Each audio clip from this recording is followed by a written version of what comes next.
In the late 1980s, Manhattan's Lower East Side was known as an easy place to score drugs and sex. Prostitutes worked right in the open, turning $20 tricks for quick drug money along certain streets known as strolls. A stroll is where prostitutes ply their trade, where they're known to congregate, and the Johns can find them and do their business or get picked up. But one of those Johns was after more than cheap sex. He was out for blood. Tragedy happens in lives. Unfortunately, it was their lives. The world wouldn't know his name until after his killing spree had ended. Now, in a rare prison interview, serial killer Joel Rifkin talks about his sickening crimes down to the smallest detail. And I remember while I was strangling in the truck, she had boots on. She was kicking the driver's side door during this whole thing. Over a 4-year period, the sadistic killer patronized hundreds of New York City prostitutes. He strangled 17 of them with his bare hands. Why those 17 beats me.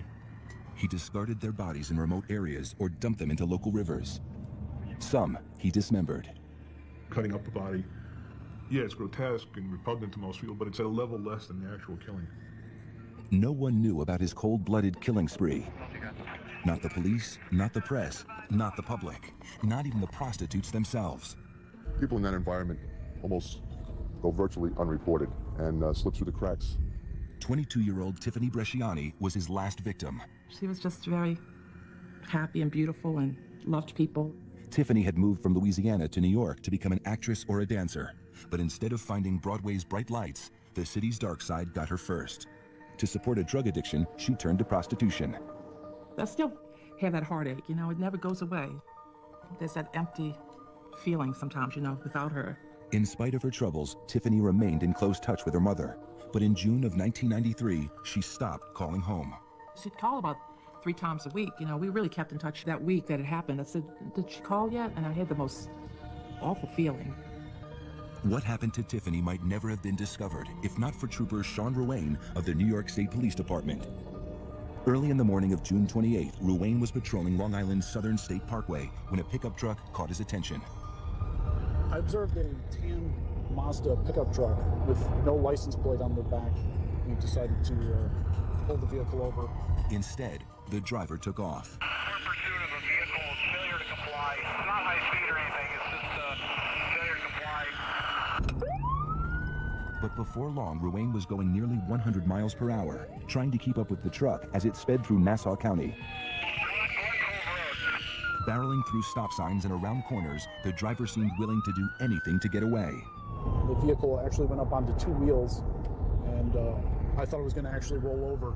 Lucky for him, it landed back on 4 wheels. After a frantic half-hour pursuit, the driver's luck ran out when he crashed into a streetlight. I ran up to the driver's side of his car, opened the door. He happened to be sitting in the driver's seat with his hands up like this, basically giving up. Very kind of casual, actually.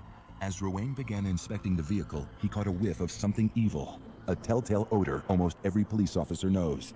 It appeared to be the odor of decaying flesh. In the back of the pickup, Ruane discovered a blue tarp and the horrifying secret it concealed. It appeared as if someone was just rolled up in like a blanket, and upon pulling back the tarp, we realized that there was a deceased subject in the car. I was never expecting that. The grisly find was radioed back to headquarters.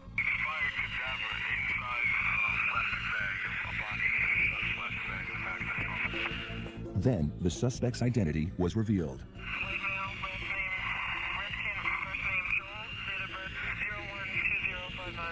34-year-old Joel Rifkin remained oddly calm at the scene, even while he and Ruane were sitting in the patrol car waiting for homicide investigators to arrive. He actually thanked me for turning on the air conditioning and said, thank you for turning on the air conditioning because I know where I'm going.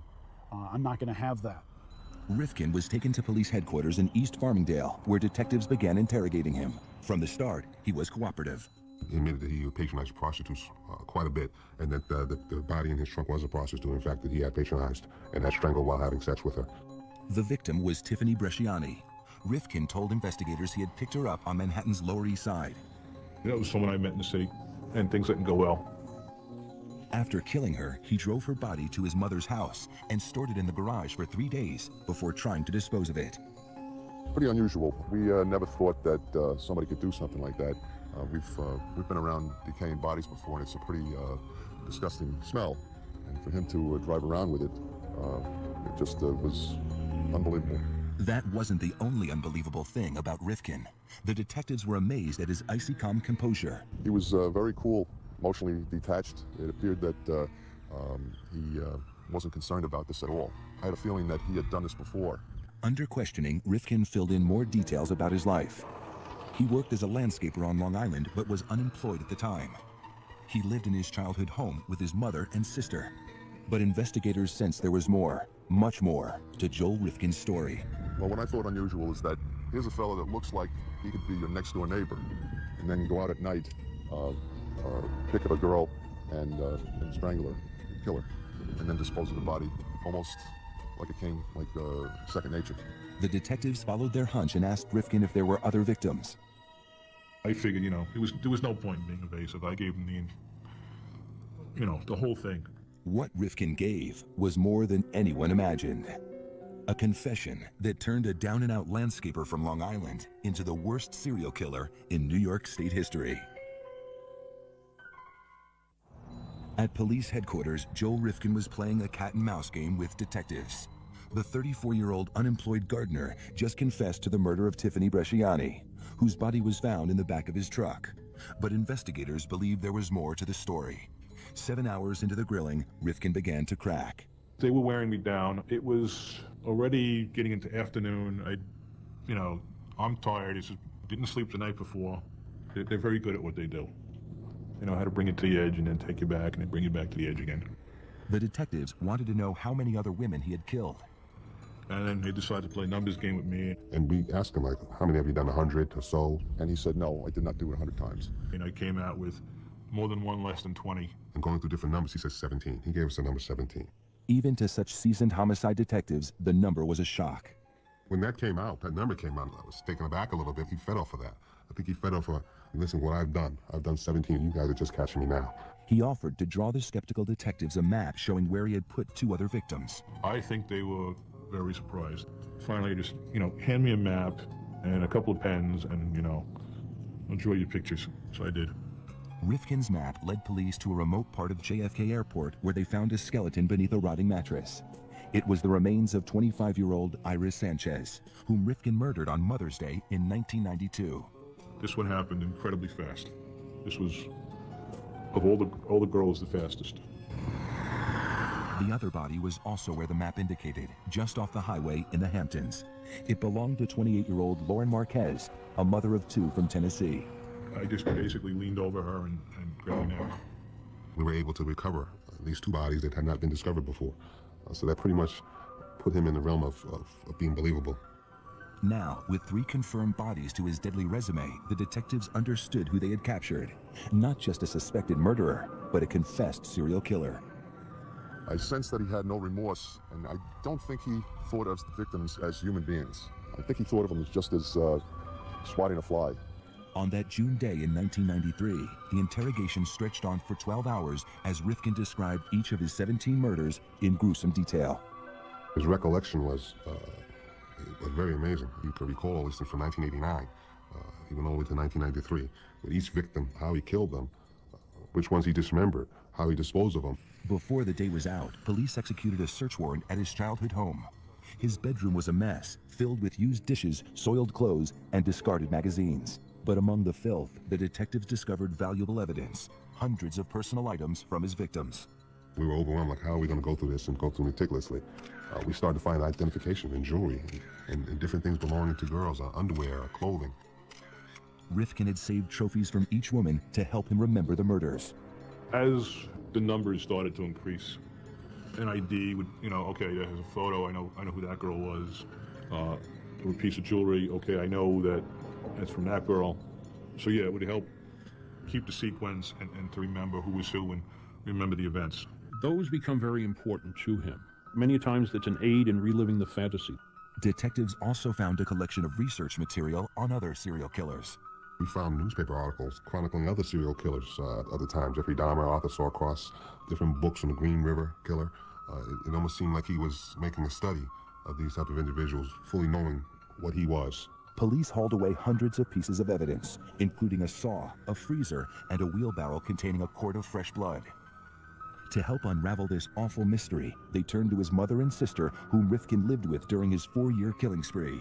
I was incredulous that she didn't know, that nobody could know that these things were going on underneath their roof. But how well do we really know the people that we live with? As police confirmed each one of his 17 victims, a fuller picture began to emerge. Joel Rifkin wasn't just the most prolific serial killer in New York's history. He was one of the worst of all time, eclipsing such infamous killers as David Berkowitz, the son of Sam, Richard Ramirez, the Night Stalker, and Albert DeSalvo, the Boston Strangler. As soon as the news got out, this case took a life of its own. After a life spent hiding in the shadows, suddenly the whole world knew who Joel Rifkin was. Why did you do it? Mr. Rifkin, are you responsible for 17 murders? Mr. Rifkin has spoken 17 homicides that he committed. On June 30th, 1993, New York State Police called a press conference to announce the arrest of serial killer Joel Rifkin. His operation consisted of picking up the woman, having sex with them, killing them, and disposing of them. One question above all seemed most important. Do you have a possible motive at this point? No, we don't. What could have caused such a quiet, unassuming man to kill so many women? Mr. Rifkin seemed like he could be your next-door neighbor, but at nighttime he had an extreme thirst for using prostitutes, and then he went on a killing spree that made him the most prolific serial killer in New York State history. No one would have dreamed Rifkin was destined for such infamy when he was adopted on Valentine's Day 1959 by Ben and Jean Rifkin. By all accounts, his early childhood was filled with love and support. Started out very loving, very, typical. My memory is mostly a few years of home movies and a lot of photographs. As we got older, though, and more of our personalities came out, more and more it became my father's little disappointment. Rifkin's father was a standout athlete and math whiz in college who had gone on to become a successful engineer at Brookhaven National Laboratory. He grew impatient with his son Joel, who had a high IQ of 128, but was plagued with severe dyslexia and coordination problems. Like every father, he's very excited about teaching me sports. He tried teaching me how to throw football, which was his sport in high school. Well, I couldn't catch the thing. And he just got, after a year or two, he got extremely frustrated. And that was that, no more football. Rifkin also had trouble connecting with children his age. By the time he entered school, he was constantly tormented by bullies, often in front of girls. Anybody who wanted to make a reputation as a tough or, one of the local hoods, I was one of the first guys they looked for. And it was rough at times. To escape the abuse, Rifkin became cunning, devising strategies to avoid people. I was one of the last people in the building, which I was almost always late for class, and I was one of the last people to leave the building. If everybody's gone, it's safe to go. Isolated at school and at home, Rifkin retreated to his bedroom, the one place he felt safe. There, behind closed doors, his deviant ideas came to life. I develop, if I'm that type of person, a fantasy life. And I'm in my room or in my private place with this fantasy life where no one attacks me, no one makes fun of me. I'm in charge, I'm in control of that. And if that feels good, I'll continue that fantasy life, I'll elaborate on it. Rifkin's fantasy life began to overpower his hold on reality. After seeing the Alfred Hitchcock movie Frenzy as a teenager, he developed a sexual obsession with strangling women.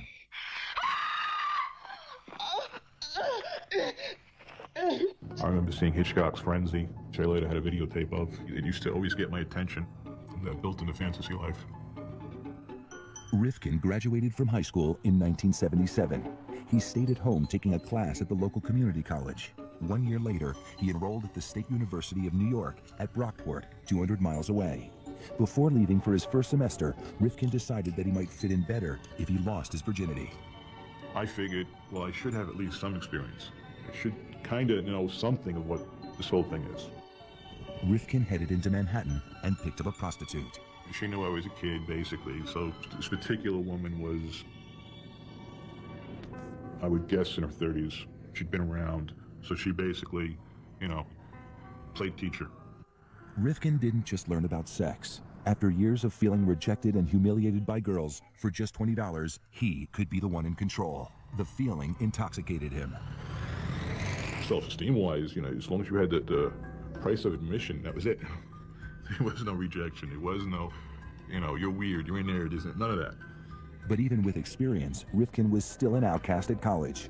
After 2 years, he gave up and moved back home. His father was furious, tired of being disappointed by his underachieving son. Me and my father used to have these horrendous screaming matches over little nothing things.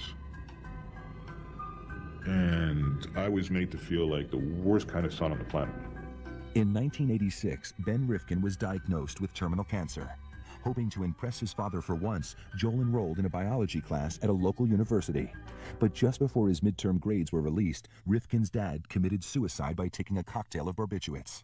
Rifkin was devastated, especially since he received a good grade. To this day, I think he timed that cocktail knowing the test was coming. He didn't want to see the failure. And I didn't get the chance to show him it wasn't a failure. After his father's death, Rifkin sought acceptance the only place he knew he could find it, with prostitutes. When he started a landscaping business in 1989, almost every dollar he earned went into his obsession. That was basically my drug of choice, whether it was the sexual encounter or just hanging out with them. I mean, there were times I'd spend 8 hours just driving around in the city. In February 1989, 2 years to the week after his father's death, Rifkin finally succumbed to his dark fantasies. His mother and sister had gone on vacation, and Joel decided to bring home a prostitute. She was using heroin during that night. She shot up in the bathroom and passed out for 2 hours. We had sex once, and then she shot up again and passed out again. Rifkin, who never used drugs and rarely drank, became irritated with the woman's drug habit. In the morning, still frustrated, he grabbed a howitzer shell that he had in the house and began to hit her. And I just remember picking it up, and the first blow hit her above the eye in the middle of the forehead. And by the time I put it down, I don't know, at least 20 to 30 times I struck her with it. Rifkin thought she was dead, but she wasn't. I'm hopping around and she sits up. And that completely had me freaked out. So we ended up wrestling on the floor. I got bitten in the process. I still have the scar from that. And probably smothered her more than I strangled her. And that was the first murder. He dragged her body to the basement. Minutes after committing his first murder, Rifkin went back to bed. 4 hours, 6 hours. And woke up, realized that, oh yeah, I did do it this time. And then had the problem of how do I get this large item out of the house? Rifkin used an X-Acto knife to cut her body into pieces. And I just decided to make the package smaller. It's easier to take it out in little pieces than to take it out in one big piece. So a little hobby knife and a little effort, made 6 pieces out of it. Once I had everything carved around, I just popped it with force. The hip socket and arm sockets just popped. Rifkin drove around, throwing her body parts out of his car window along various highways. She has still never been identified. Then Rifkin went home and resumed his normal life. I don't remember any rage, any anger, just doing it. That's the odd thing about most of these murders, and I didn't get intensely enraged. They just took place. For the first time in his life, Joel Rifkin was finally good at something. He was good at murder. After the first murder, Joel Rifkin was terrified of getting caught. Whoa, I can't believe I did this, and it was driving down the block, I'm counting the cars. Yeah, that car belongs there, that car belongs there, looking for the odd car, driving past the house, circling back, all this paranoia stuff. But he kept his dark secret to himself and returned to his regular routine of living at home, mowing lawns, and seeing prostitutes. He vowed never to kill again. I really, throughout that whole time before the next one happened, was, okay, that's not going to happen again. We're done with that. That was just, had a bad day. But he couldn't stop thinking about the murder, especially during sex. For a year and a half, he was able to hold off the urge. Then, his mother and sister went away again, and he brought home another prostitute. Her name was Julia Blackbird. There were other girls in that interval also who I had brought to the house. And they were all still around, as far as I know. So I don't really know what the particular spark was. They spent the night at his home, then early the next morning drove to an ATM to get money. But Rifkin's checking account was empty, so they headed back home. I needed to wait for the bank to open so they could manually check my balance. So we went back to the house, and we had to kill about an hour and a half. Yeah, good choice of words. This time, Rifkin used a table leg. I hit her, knocked her out in one blow, and then strangled her for about 20 minutes, which I was basically strangling a corpse after a while. Rifkin thought about having sex with her dead body, something he had read about while researching serial killers. The thought occurred to me because I had heard of it, and then I shook off the thought and said, no. Now I'm making this dividing line in my head. All right, I just killed somebody, but no, I won't do this next thing. I won't, which is, I don't know, it's odd, but the whole thing is odd. Everyone likes to feel that they're a little bit above the lower portions of society. So I'm not as low as a necrophiliac, I'm just a serial killer. Rifkin dismembered her body in the basement. This time he sealed the pieces in cement and dumped them in the water. They went into various channels and rivers along New York City. To the best of my knowledge, they haven't found anything. The second victim also hasn't been located. He kept some jewelry, got some jewelry from this victim. Now, a killer for the second time, Rifkin became emboldened. Just 4 months later, he struck again.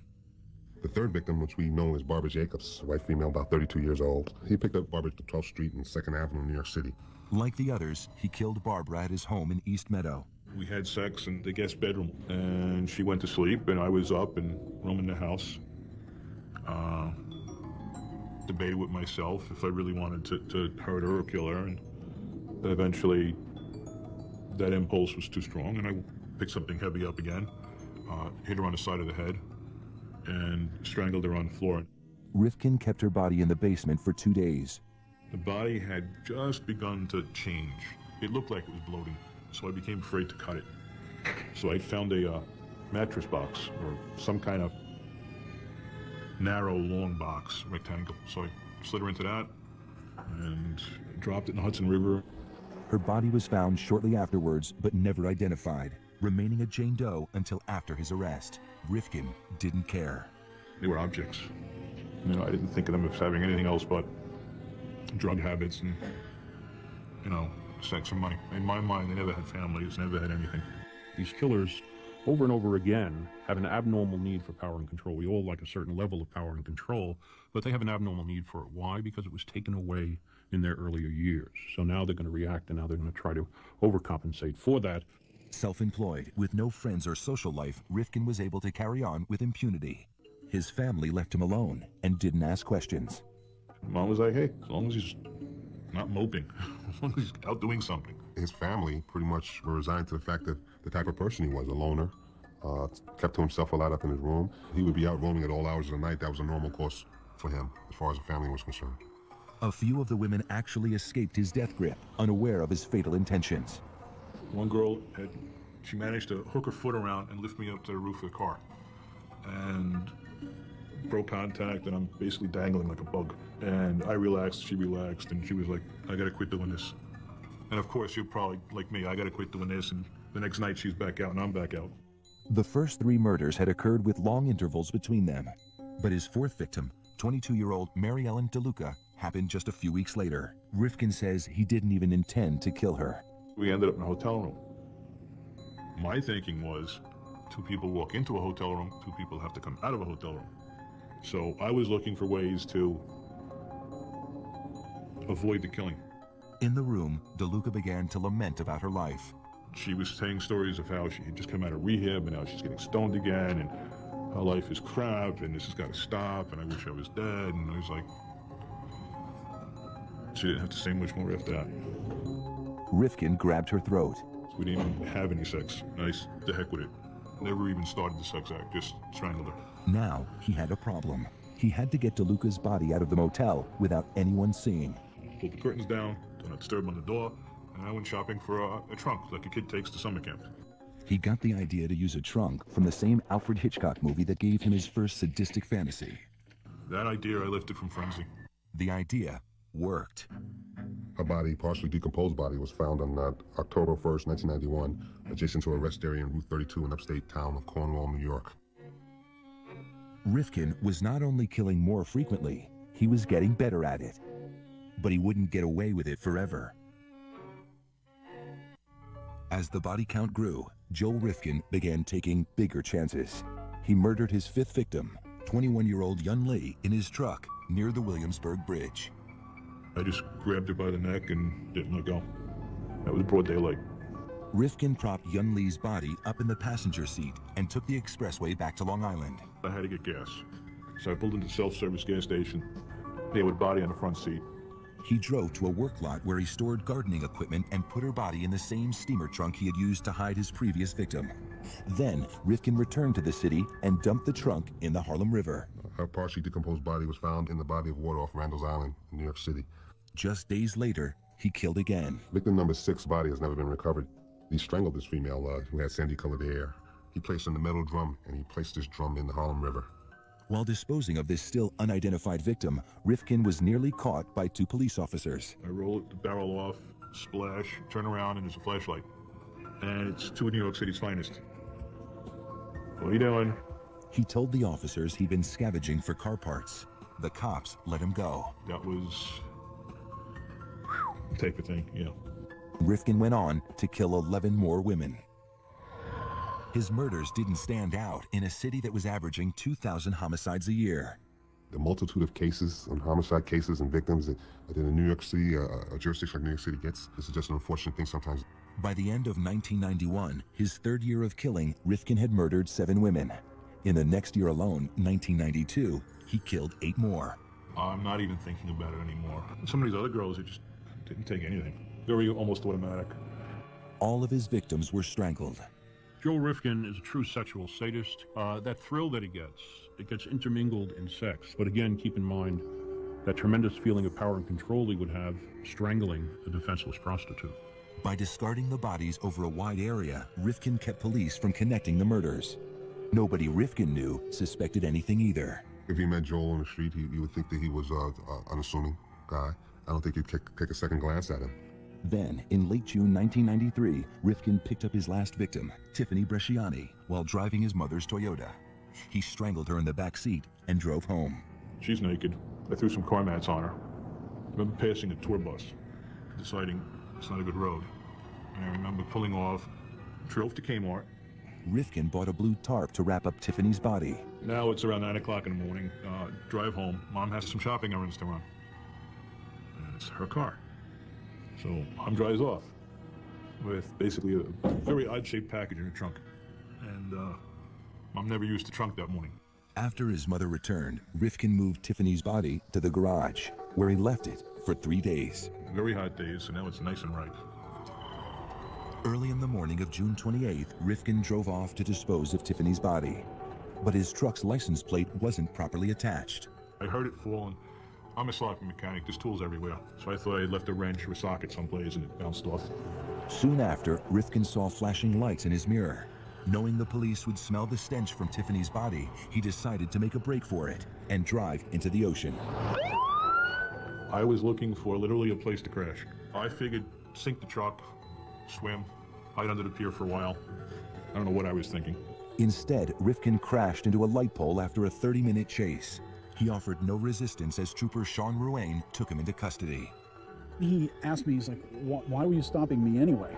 At which point in time I advised him that the reason why we stopped him was because there were no license plates on the vehicle. At which point in time he responded, you know, it's always a 25-cent part. Joel Rifkin's killing spree was finally over. The world was shocked when it learned of his crimes. After being invisible for so long, Rifkin was now in the spotlight. His trial loomed ahead. Soon, he would have to face the families of the women he murdered. My daughter didn't, she didn't deserve to die like that. I'm not guilty. Unlike his victims, Joel Rifkin would not have to fight for his life at any of his trials. New York did not have the death penalty at the time. But faced with his own damning confession, Rifkin had few choices when he went on trial for the murder of Tiffany Bresciani in 1994. On the advice of his lawyers, he pleaded not guilty by reason of insanity.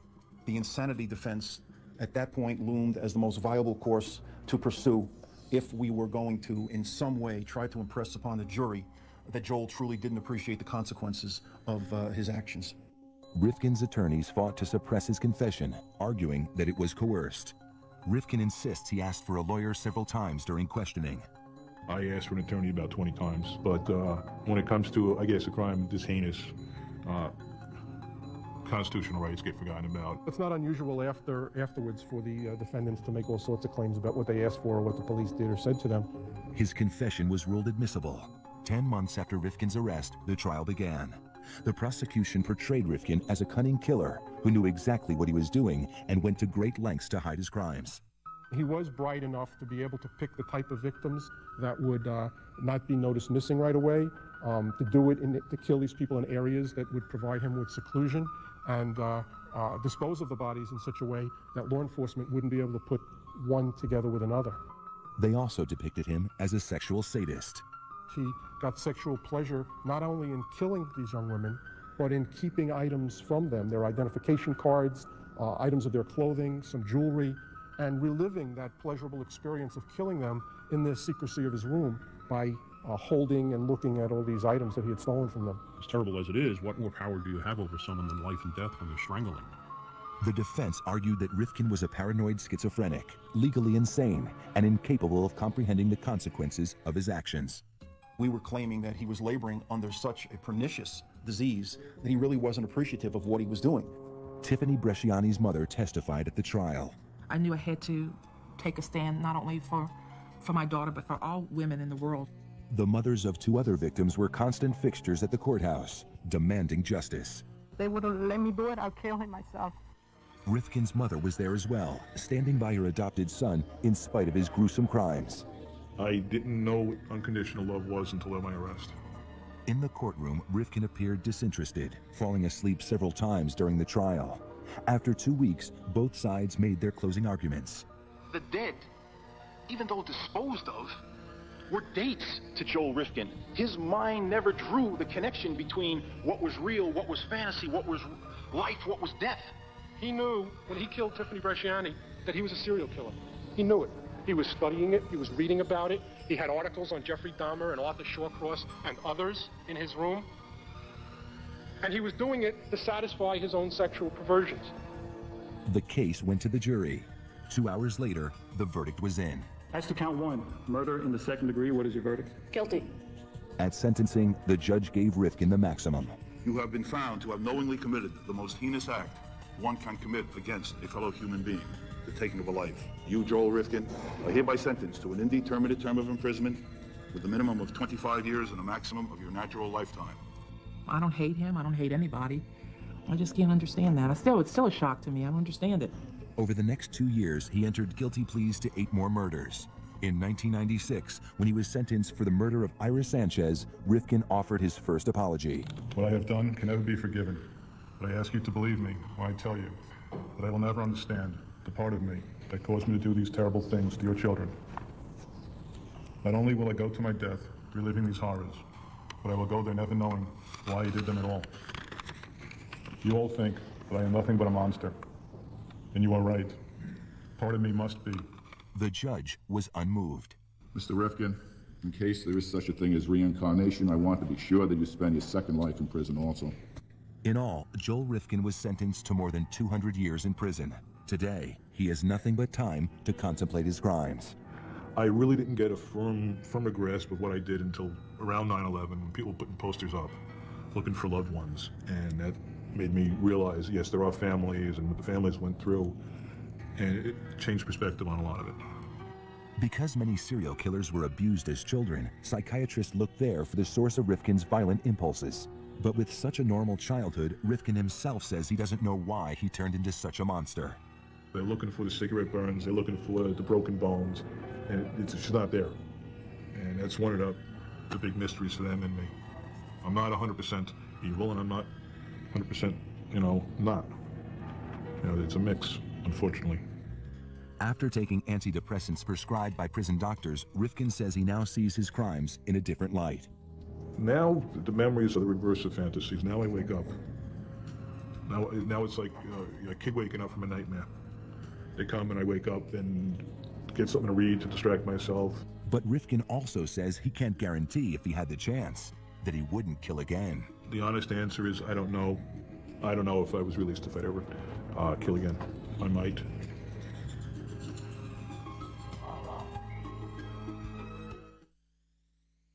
On the next all-new Family Plots. Poor lady was so distraught. When one loss brings him down, He'll dwell about this lady's death for the rest of the day. one life can cheer him up. Chuck took his kitty to a costume party. I think we need a little help. Up against the ropes, baby. An all-new Family Plots, Sunday at 9 on A&E. Southern State Parkway when a pickup truck caught his attention. I observed a tan Mazda pickup truck with no license plate on the back. We decided to pull the vehicle over. Instead, the driver took off. We're in pursuit of a vehicle, failure to comply. It's not high speed or anything, it's just failure to comply. But before long, Ruane was going nearly 100 miles per hour, trying to keep up with the truck as it sped through Nassau County. Barreling through stop signs and around corners, the driver seemed willing to do anything to get away. The vehicle actually went up onto 2 wheels, and I thought it was going to actually roll over. Lucky for him, it landed back on 4 wheels. After a frantic half-hour pursuit, the driver's luck ran out when he crashed into a streetlight. I ran up to the driver's side of his car, opened the door. He happened to be sitting in the driver's seat with his hands up like this, basically giving up. Very kind of casual, actually. As Ruane began inspecting the vehicle, he caught a whiff of something evil, a telltale odor almost every police officer knows. It appeared to be the odor of decaying flesh. In the back of the pickup, Ruane discovered a blue tarp and the horrifying secret it concealed. It appeared as if someone was just rolled up in like a blanket, and upon pulling back the tarp, we realized that there was a deceased subject in the car. I was never expecting that. The grisly find was radioed back to headquarters.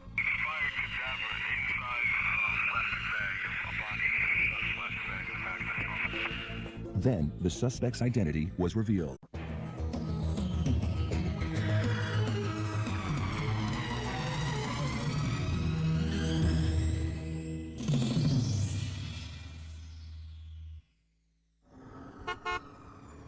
In the late 1980s, Manhattan's Lower East Side was known as an easy place to score drugs and sex.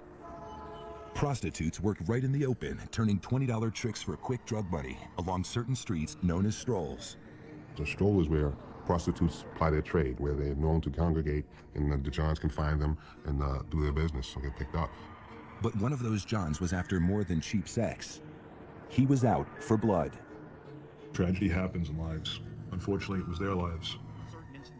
The world wouldn't know his name until after his killing spree had ended. Now, in a rare prison interview, serial killer Joel Rifkin talks about his sickening crimes down to the smallest detail. And I remember while I was strangling the truck, she had boots on. She was kicking the driver's side door during this whole thing. Over a 4-year period, the sadistic killer patronized hundreds of New York City prostitutes. He strangled 17 of them with his bare hands. Why those 17 beats me. He discarded their bodies in remote areas or dumped them into local rivers. Some he dismembered. Cutting up the body. Yeah, it's grotesque and repugnant to most people, but it's at a level less than the actual killing. No one knew about his cold-blooded killing spree. Not the police, not the press, not the public, not even the prostitutes themselves. People in that environment almost go virtually unreported and slip through the cracks. 22-year-old Tiffany Bresciani was his last victim. She was just very happy and beautiful and loved people. Tiffany had moved from Louisiana to New York to become an actress or a dancer. But instead of finding Broadway's bright lights, the city's dark side got her first. To support a drug addiction, she turned to prostitution. I still have that heartache, you know, it never goes away. There's that empty feeling sometimes, you know, without her. In spite of her troubles, Tiffany remained in close touch with her mother. But in June of 1993, she stopped calling home. She'd call about 3 times a week. You know, we really kept in touch that week that it happened. I said, did she call yet? And I had the most awful feeling. What happened to Tiffany might never have been discovered if not for Trooper Sean Ruane of the New York State Police Department. Early in the morning of June 28th, Ruane was patrolling Long Island's